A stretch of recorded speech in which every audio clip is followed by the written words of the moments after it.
आपका संत मंडली की तरफ से बहुत बहुत स्वागत। बस हम आपको यही बताना चाह रहे थे कि थोड़ा सा आप लोग कुछ ध्यान में शायद चले गए थे। मैं महाराष्ट्र के आशीर्वाद से अपने चूना अखाड़े की छड़ी यात्रा को चाइना बॉर्डर तक ले जाने में हम लोग समर्थ हुए।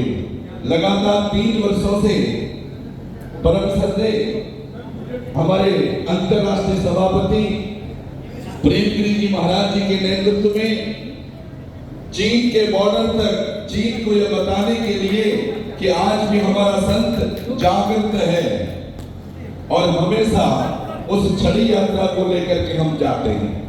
मैं 1000 किलोमीटर दूर से केवल श्रीमान नारायण गिरी महाराज जी के दर्शन करने के लिए और संत मंडली दिल्ली के नवनिर्वाचित अध्यक्ष होने का आशीर्वाद और साधुवाद देने के लिए मैं 1000 किलोमीटर तिब्बत, चीन और नेपाल के बॉर्डर से यहाँ पर आपके बीच में उपस्थित हुआ।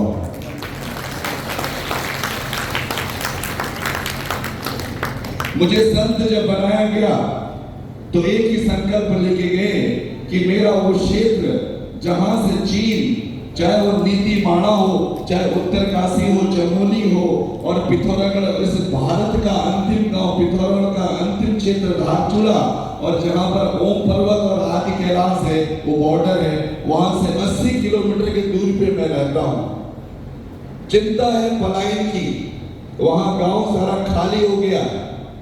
आवश्यकता है शिक्षा की, आवश्यकता है स्वास्थ्य की। ये मेरा संत मंडल नहीं होता तो इस भारत में अच्छी शिक्षा भी नहीं होती, अच्छा स्वास्थ्य भी नहीं होता, अच्छा समाज भी नहीं होता। ये कोऑर्डिनेशन देने वाले हमारे महर्षि बैठे हुए, बड़े बड़े लोग हमारे हरिद्वार से लेकर के चाहे मुरादाबाद चले जाइए, रामपुर चले जाइए, तीर्थंकर से लेकर के इंद्रेश हॉस्पिटल तक ये संतों की उपलब्धि है। और मैं भी एक छोटा सा इंटर कॉलेज में एक प्रिंसिपल था और महाराज जी के कहने पर 11 साल के बाद नौकरी छोड़ करके आप लोगों की सेवा में आ गया, क्योंकि चिंता थी उस चाइनीज की जो रोज वहां से भेड़ बकरी लेकर के वहां धमकाने आ जाता है। तो वहां पर मैंने लगभग 10 विद्यालय खोल करके ऐसे छोटे छोटे 18,000 बच्चे इकट्ठे कर रखे हैं जो फ्यूचर का भविष्य है। ये हमारा फ्यूचर है जो यहाँ बैठा हुआ है। इस फ्यूचर की हमें चिंता करनी है। इसको कहते हैं कैल्ट्रम वन यंग्स। अगर हम अपने संस्कार इन बच्चों में देंगे तब जाके होगा, क्योंकि ये तो हिंदू राष्ट्र है, हिंदू राष्ट्र था, हिंदू राष्ट्र है, हिंदू राष्ट्र रहेगा। भारत अखंड है, भारत अखंड है। भारत का कोई पैदा नहीं हुआ, जो देश पैदा होता है, जिसका जन्म होता है वो मरता है। भारत का तो जन्म ही नहीं हुआ है तो वो कैसे मरेगा? इसलिए भारत तो अखंड है। पाकिस्तान का जन्म हुआ, मरने लग गया। ईरान का जन्म हुआ, मर चुका। इराक का जन्म हुआ, मर चुका। अफगानिस्तान का जन्म हुआ, मर चुका। और आप देख रहे हैं यूक्रेन और रशिया में आज 16 महीने होने लग गए, वो भी मर गए। उनकी चिंता करने वाला कोई नहीं।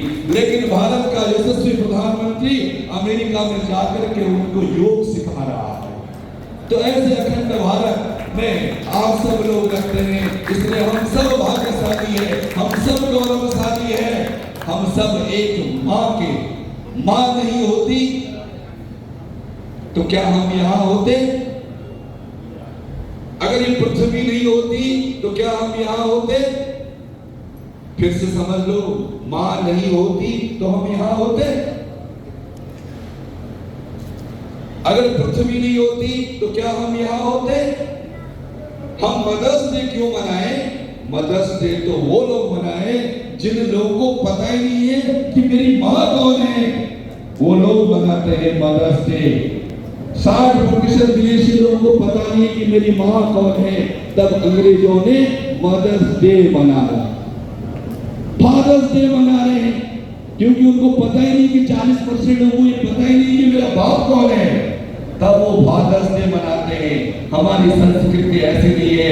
मेरे तो मम्मी पापा सुबह से शाम तक साथ रहते हैं, तो मैं मदर्स डे और फादर्स डे क्यों मनाऊं? ऐसी संस्कृति भी केवल हिंदुस्तान में है।